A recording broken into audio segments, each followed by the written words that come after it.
lâu không về, cái ao rậm rạp hết rồi.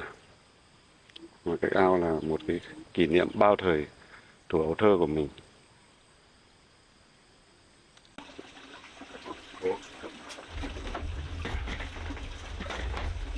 Bố ơi, bố bị sao đấy?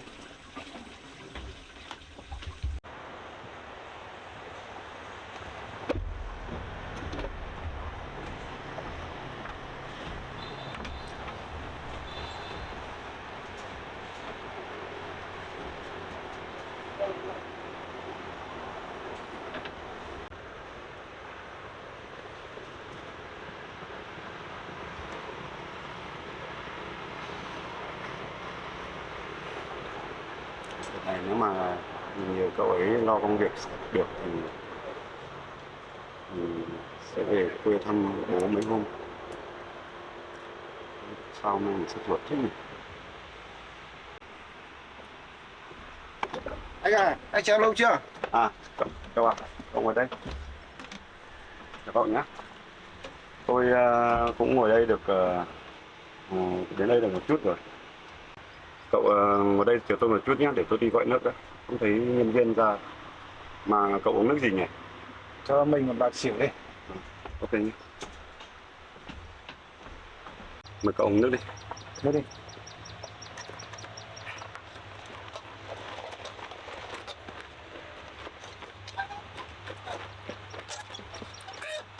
Cậu luôn. Ừ. Hôm nay tôi gọi cậu ra thì trong góc độ cậu với tôi là đồng nghiệp với nhau, làm cùng nhau, thì tôi cũng muốn có một chút công việc. Thật ra thì anh em trong công ty rất là nhiều, nhưng mà tôi thì rất là tin tưởng cậu, nên bây giờ tôi cũng muốn nhờ cậu một chút việc là trong thời gian gần đây ấy, về gia đình nhà tôi thì trên nhà bố tôi bị ốm, mà bây giờ công việc thì cậu biết rồi đấy, trong công ty mình bây giờ là rất là nhiều việc, mà bây giờ tôi không về thì tôi cũng thấy áy náy. Bây giờ còn muốn mình bố tôi khác ở thôi, mà một mình ở trên rừng đấy, nhà trên rừng, nên là tôi đang có ý định là tôi xin nghỉ vài hôm về chăm sóc ông. Ừ, trong phòng mình thì công việc thì cũng quá là nhiều, nên tôi muốn nhờ cậu, có việc gì thì cậu giúp đỡ tôi. Rồi anh cứ yên tâm đi. Về xem tình hình ông cụ như thế nào. Vâng. Rồi kiểm tra sức khỏe cụ có đi khám cho đi khám. Còn công việc ở công ty thì em không lo cho. Có gì em sẽ linh động xử lý. Nên anh cứ yên tâm về trên đấy. Lo công việc cho nó tốt. Trước mắt thì tôi rất là cảm ơn cậu, tại vì cậu cũng đã ờ, nhiệt tình với tôi và giúp đỡ tôi như thế, là tôi rất là ờ, an tâm rồi. Mà tôi cũng về lên, nếu mà bố tôi mà ông không vấn đề gì lắm thì tôi cũng sẽ quay trở lại công ty luôn thôi. Nhưng chỉ sợ ông ốm nặng, tôi có thể tôi lại đưa ông đi viện hoặc là như thế này thế kia, nên là cứ phòng đã các bạn. Cậu, tôi mời cậu uống nước đi. Rồi. Tôi nhất trí, anh cứ yên tâm đi. Thì mọi công việc của cụ anh cứ trên đấy xem tình hình như thế nào cho nó ổn thỏa đã, xong thì có thời gian sau nó cụ yên tâm một cái rồi anh cũng xuống. Còn công việc ở đây thì bác không phải lo đâu, của em hỗ trợ hết sức có thể. Bây giờ thì cũng đến cái giờ em phải đi làm rồi, sẽ hẹn gặp bác vào một dịp nào đấy. Thì bác trước mắt là cứ phải yên tâm lo cho cụ đã. Vâng, cảm ơn cậu. Em phải đến giờ đi rồi, con xin phép bác nhá. Vâng, cảm ơn cậu nhé. Cảm ơn anh.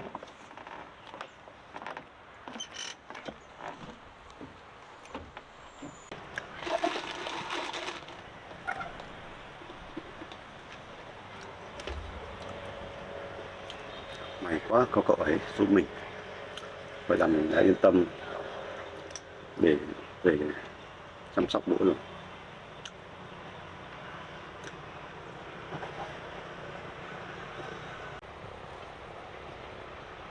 Em ơi, cho anh thanh toán với.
Có ai ở nhà không nhỉ? Cái gì đây? Anh ơi cho em gửi cái xe ở đây được không? Em lên trên chỗ nhà bố em. Đường này đi khó quá em không đi được. Ừ, nếu mà đường khó có thì để đây cũng được. Vâng, em cảm ơn anh nhé. Đấy.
Lâu không về, cái ao rậm rạp hết rồi. Mà cái ao là một cái kỷ niệm bao thời tuổi ấu thơ của mình. Không biết về bố có ở nhà không?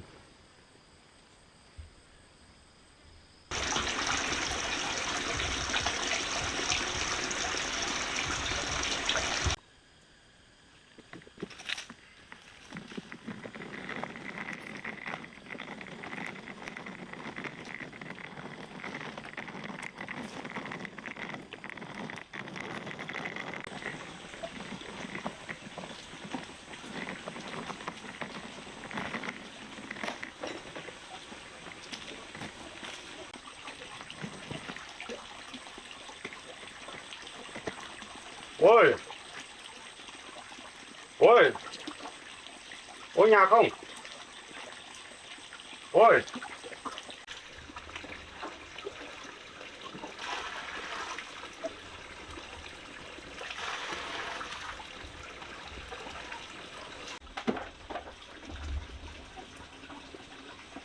Bố.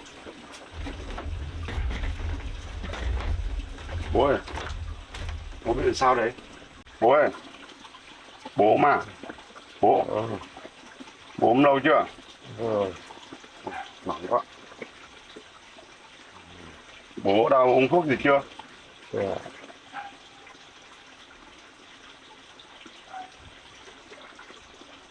Bố ơi! Thế bố đã ăn gì chưa? Vẫn chưa ăn này. Sốt mà chưa ăn uống gì. Còn để con đi nấu cho bố một bát cháo đấy nhé. Để không tí bố uống thuốc vào.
Bố à, bố ơi, bố dậy ăn bắt cháo vào xong để uống thuốc bố ạ. Ờ. Uống được không? Bố thấy trong người thế nào rồi?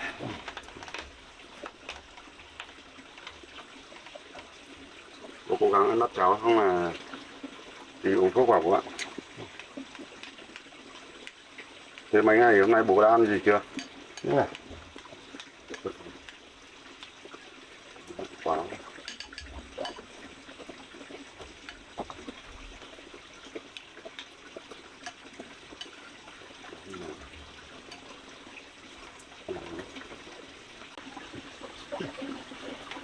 Ừ, trong lúc khác này. Có ăn khan được không? Vâng. Đấy thì bố không để con ăn không? Chào. Vâng. Bố ăn khỏe vào nhé. Xong mình uống thuốc vào.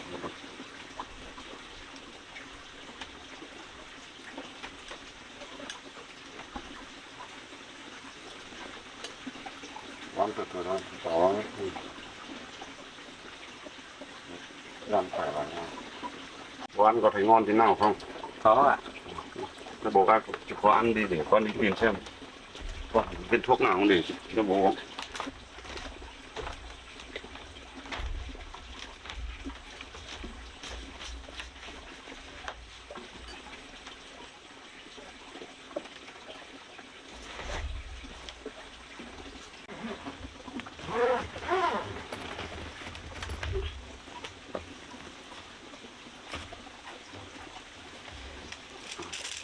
Mang thuốc, có thuốc.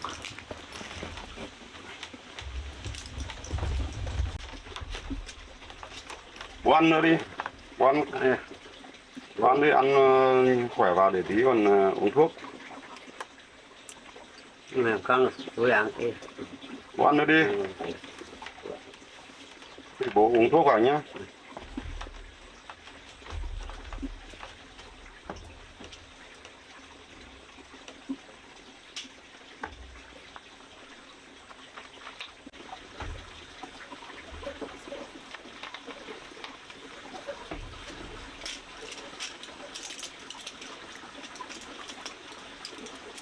Đây, bố ơi. Bố uống 2 viên thuốc này vào. đây. Thì khỏe được. Đây, bố uống nước vào. Uống thuốc xong phải uống nước vào.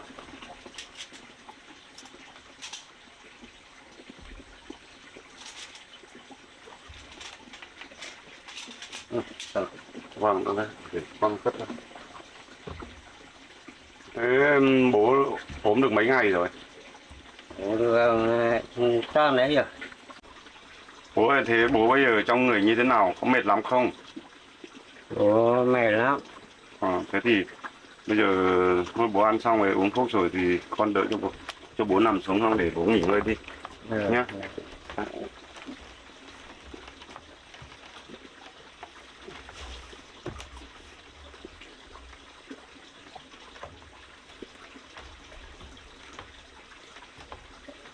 Bố nghỉ ngơi đi nhé.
Còn đống củi này,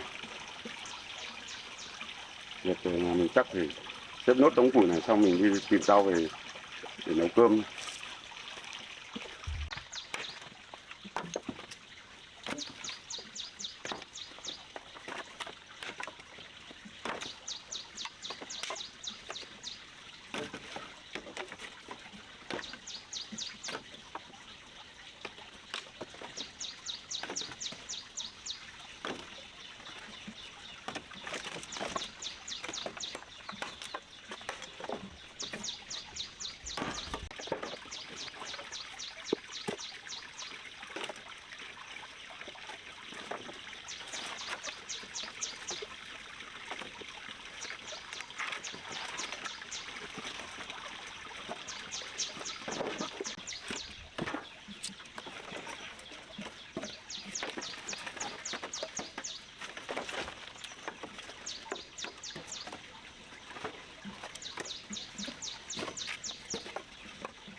Hot cái này.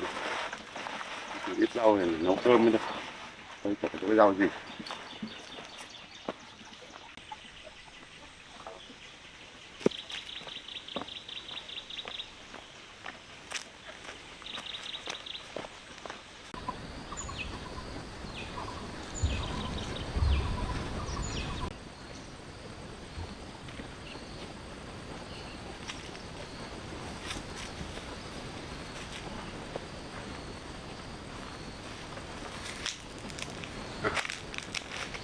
Không.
Mình xong rồi, lên gọi bố ăn cơm thôi.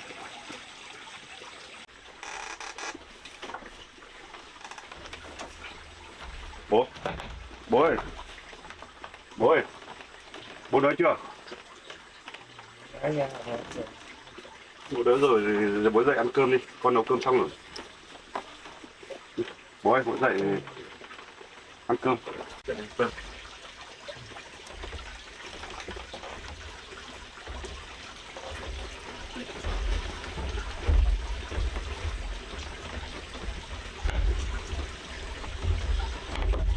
Đi cẩn thận nhé.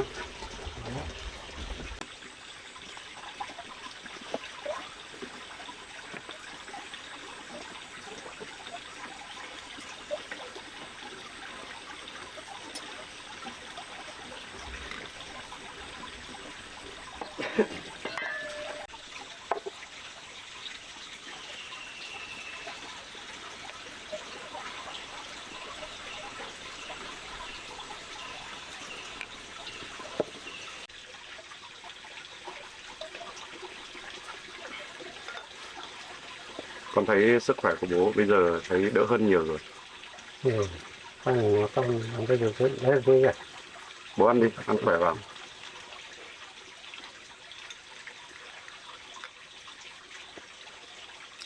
Lúc nãy con đi tìm rau xung quanh ở đây để mang về nấu cái rau mà nấu canh mà không thấy rau gì. Có một chút rau ngải cứu nên là con mang về con nấu với trứng. Bố ăn có thấy ngon không? Thế ăn ngon, ngon được. Đấy. Bố ăn thế, bố ăn nhiều vào đi.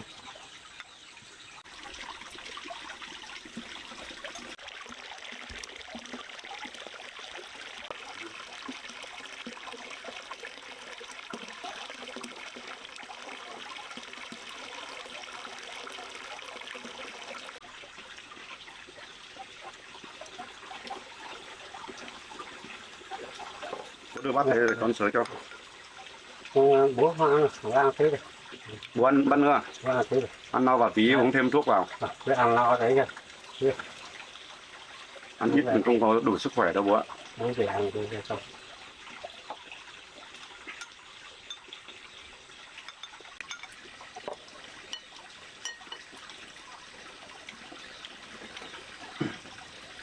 Mà bố không ăn con dọn nhá. Bố ăn ít quá. Còn cái giận nữa. Bố ăn đây này.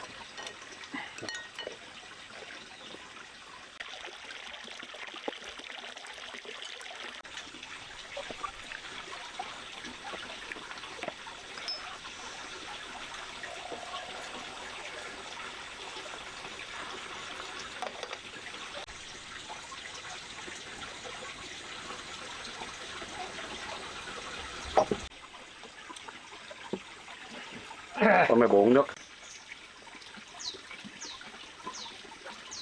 Con là phải quên nhà cho bố à. Thế. Vâng ạ. Lúc bố nằm trên giường nghỉ ngơi thì con xuống đây con thấy xung quanh nó rậm rạp quá thì con thắp cho nó quang đi để đỡ nhiều ruồi muỗi bố ạ. Bố à, cuộc sống ở trên này vất vả lắm. Bố xuống dưới đấy tuy là bố chưa quen nhưng con nghĩ một thời gian bố sẽ quen. Tại vì xuống dưới đấy hai bố con mình sẽ được sống với nhau. Con muốn đưa bố xuống đấy để chăm sóc bố, được gần gũi bố nhiều hơn. Bố không đi đâu. Đấy, bố không đi đâu. Bố nói vậy thì con cũng không biết nói gì hơn. Nhưng bây giờ thôi thì cũng muộn rồi. Con mời bố lên trên để nghỉ ngơi, uống thuốc xong bố nghỉ ngơi đã. Có công việc gì ngày mai bố con mình tính toán thêm. Bố đang nghỉ đi ạ.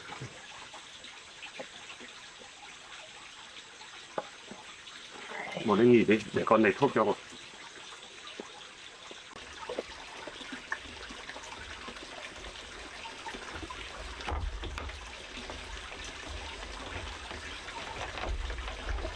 Bố lấy nước thuốc uống mà.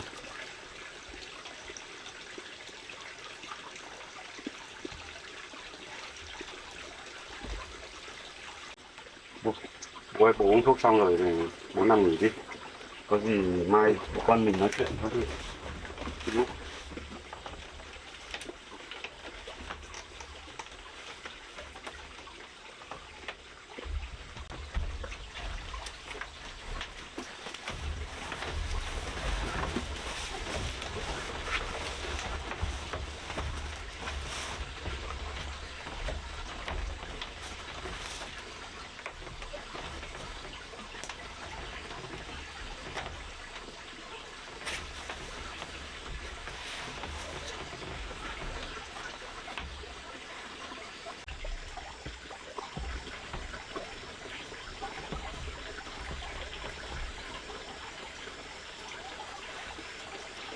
Bây giờ làm thế nào đây?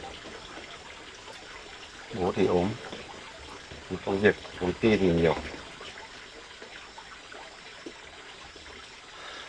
Mà bây giờ họ ông xuống sống với mình thì ông chịu.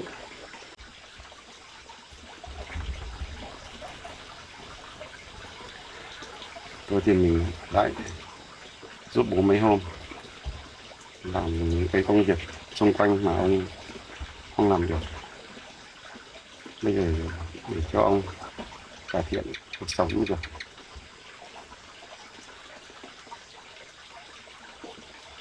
Còn công việc của công ty thì mình gác lại.